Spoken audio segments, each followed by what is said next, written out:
एक तरफ जहां गाजा के भीतर इजराइल और हमास के बीच लड़ाई और भी ज्यादा भीषण हो चुकी है, वहीं दूसरी तरफ वेस्ट बैंक में भी इजरायली सेना पर हमास के लड़ाके ताबड़तोड़ हमले कर रहे हैं और इसी वजह से अब आईडीएफ के हाथों से हालात काबू से बाहर होते जा रहे हैं।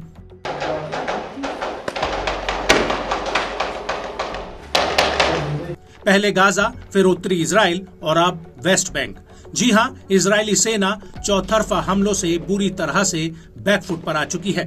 वेस्ट बैंक जैसे इलाके में जहां उसकी पकड़ मजबूत मानी जाती थी, अब आईडीएफ को वहां भी मुंह की खानी पड़ रही है।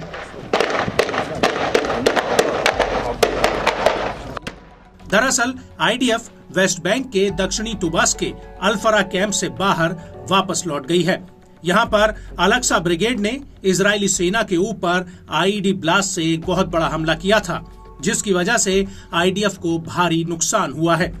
दरअसल 20 जून 2024 को आईडीएफ इस इलाके में घुस आई थी और उसके बाद उसने ताबड़तोड़ हमले शुरू कर दिए थे।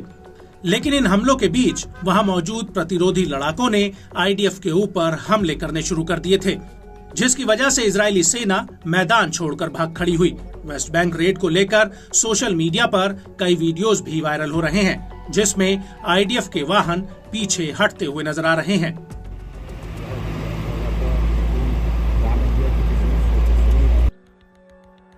और इसको लेकर लेबनानी मीडिया हाउस अल मयादीन ने अपनी एक रिपोर्ट में कहा कि आईडीएफ ने सुरीफ में भी छापेमारी की थी, जो उत्तरी अल खलील में है।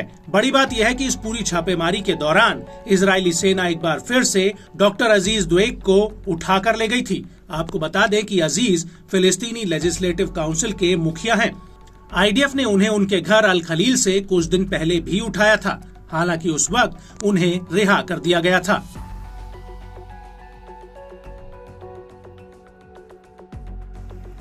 आपको बता दें कि इजरायली सेना वेस्ट बैंक के कई गांवों में ऑपरेशन चला रही है। द जेरूसलम पोस्ट के मुताबिक आईडीएफ दक्षिणी टुबास के अल-फरा और नबलुस के ताल इलाके में ऑपरेशन चला रही है।